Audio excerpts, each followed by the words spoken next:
সবাইকে শুভেচ্ছা। স্বাগত প্রথম আলোর নিয়মিত আয়োজন একেএস বার্তা সংক্ষেপে। সঙ্গে আছে আমি সাদিয়া ইয়াসমিন। জানিয়ে দিচ্ছি আজকের গুরুত্বপূর্ণ খবরগুলো।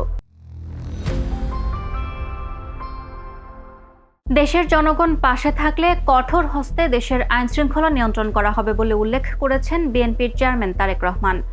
রোববার দুপুরে চট্টগ্রামের পলো গ্রাউন্ড মাঠে আয়োজিত বিএনপির সমাবেশে প্রধান অতিথির বক্তব্যে তিনি এই প্রতিশ্রুতি দেন। এছাড়া বিএনপি নির্বাচিত হলে দুর্নীতির টুটি চেপে ধরা হবে এবং এটি বিএনপির কমিটমেন্ট বলে উল্লেখ করেছেন তিনি। বিগত 15 বছরে চট্টগ্রামকে বাণিজ্যিক রাজধানী করার কার্যকর কোনো উদ্যোগ নেওয়া হয়নি উল্লেখ করে তারেক রহমান বলেন, এই উদ্যোগ যদি গ্রহণ করা হয় তাহলে শুধু এই চট্টগ্রামের মানুষ নয়, সারা দেশে বহু মানুষের কর্মসংস্থান হবে। নগর বিএনপির আহ্বায়ক এরশাদ উল্লাহর সভাপতিত্বে নির্বাচনী এই জনসভায় সঞ্চালনা করেন সদস্য সচিব নাজিমুর রহমান। চট্টগ্রাম মহানগর উত্তর ও দক্ষিণ জেলা বিএনপি যৌথভাবে এই সমাবেশের আয়োজন করে।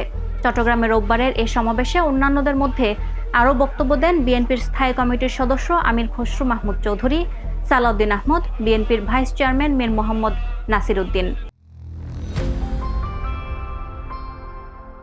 দেশে এখন চাঁদাবাজির পেশা ভালো চলছে বলে মন্তব্য করেছেন বাংলাদেশ জামায়াতে ইসলামীর আমির ডাক্তার শফিকুর রহমান। দুপুরে রাজধানীর যাত্রাবাড়ির কাজলার পাড় এলাকায় এক নির্বাচনী জনসভায় তিনি এ মন্তব্য করেন। শফিকুর রহমান বলেন, জাতীয় নির্বাচনে হেরে যাওয়ার ভয়ে কেউ কেউ বাঁকা অন্ধকার গলির পথে চলতে পারেন। জামায়াতে ইসলামীর আমির আরও বলেছেন, দেশে এখন নতুন একটি পেশা খুব ভালো চলছে, সেটি চাঁদাবাজি। যারা এই পেশায় যুক্ত তারা যেন ভালো পথে ফিরে আসে, তাদের হালাল রুজির ব্যবস্থা করা হবে। যদি এই পথ বাদ না দেয়, জামায়াতের পক্ষ থেকে তাদের লাল কার্ড দেখানো হবে বলে উল্লেখ করেন তিনি। বক্তব্যের এক পর্যায়ে জামায়াতের আমির বলেন, জুলাই যোদ্ধারা ঘুমিয়ে যায়নি, তাদের প্রথম কাজটি তারা করেছে, দ্বিতীয় কাজের জন্য তারা এখন প্রস্তুত। এই জনসভার আয়োজন করে জামায়াতের ঢাকা 4 ও ঢাকা 5 আসন নির্বাচনী কমিটি। জনসভায় সভাপতিত্ব করেন জামায়াতের ঢাকা মহানগর দক্ষিণের নায়েবে আমির আব্দুস সবুর ফকির।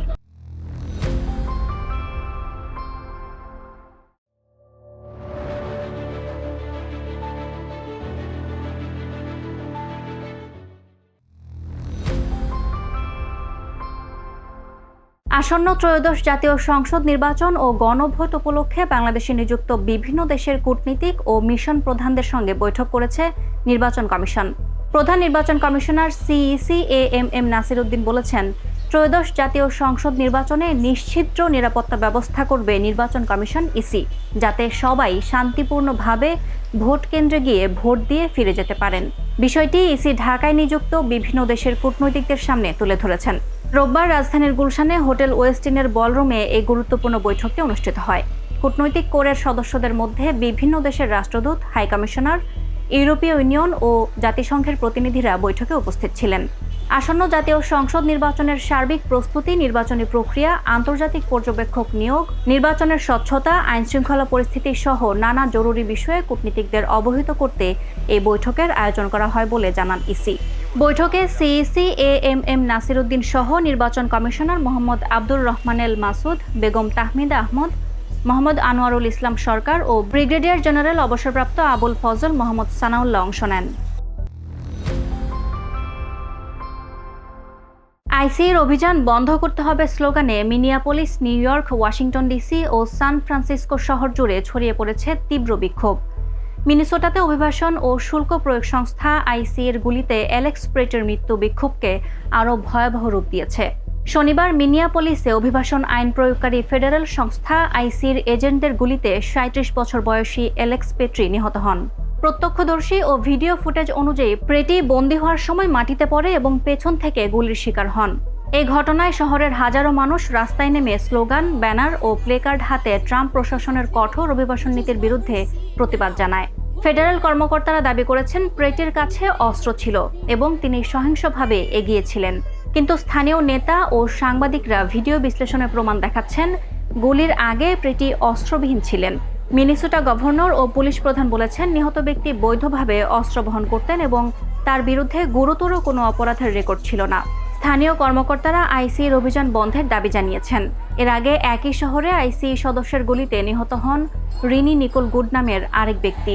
পরপর দুটি ঘটনা শহর জুড়ে টানা বিক্ষোভকে আরও ভয়াবহ রূপ দিয়েছে। টি-20 বিশ্বকাপ থেকে বাংলাদেশের বাদ পড়ার আনুষ্ঠানিক ঘোষণার দিনেই বড় চমক দিয়েছে বিসিবি। আওয়ামী লীগ সরকারের পতনের পর দীর্ঘ বিরতি শেষে অলরাউন্ডার সাকিব আল হাসানকে পুনরায় জাতীয় দলের জন্য বিবেচনার সিদ্ধান্ত নিয়েছে বাংলাদেশ ক্রিকেট বোর্ড। 24 জানুয়ারি বিসিবির 8 ঘন্টার দীর্ঘ সভা শেষে জানানো হয়, ফিটনেস ও প্রাপ্যতা সাপেক্ষে এখন থেকে সাকিবকে দলে নির্বাচনের জন্য বিবেচনা করা হবে। বোর্ড জানায়, সাকিব নিজেও জাতীয় দলে ফিরতে আগ্রহী এবং তার সঙ্গে এ বিষয়ে ইতিবাচক আলোচনা হয়েছে। সাকিবের রাজনৈতিক পরিচয় ও আইনি জটিলতা প্রসঙ্গে বোর্ড জানায়, বিচার সংক্রান্ত বিষয়গুলো সরকার দেখবে। বোর্ডের বিবেচ্য বিষয় কেবল খেলোয়াড় সাকিবের দেশে ফেরার ইস্যু নিয়ে বিসিবি সভাপতিকে সরকারের সাথে যোগাযোগের দায়িত্ব দেওয়া হয়েছে। এছাড়া সভায় 27 জন ক্রিকেটারকে কেন্দ্রীয় চুক্তিতে নেওয়ার সিদ্ধান্ত হয় এবং ব্যক্তিগত কারণে পদত্যাগ করেন পরিচালক ইশতিয়াক সাদেক। বর্তমানে ফ্র্যাঞ্চাইজি লিগ খেলতে সৌদি আরবে অবস্থান করছেন সাকিব। শেষ করছে আজকের একেএস বার্তা সংক্ষেপ। প্রথম আলোর প্রতিদিনের এই আয়োজন দেখুন prothomalo.com সহ আমাদের ইউটিউব চ্যানেল এবং ফেসবুক পেজে। ধন্যবাদ এতক্ষণ সঙ্গে থাকার জন্য। থাকুন ভালোর সাথে, আলোর পথে।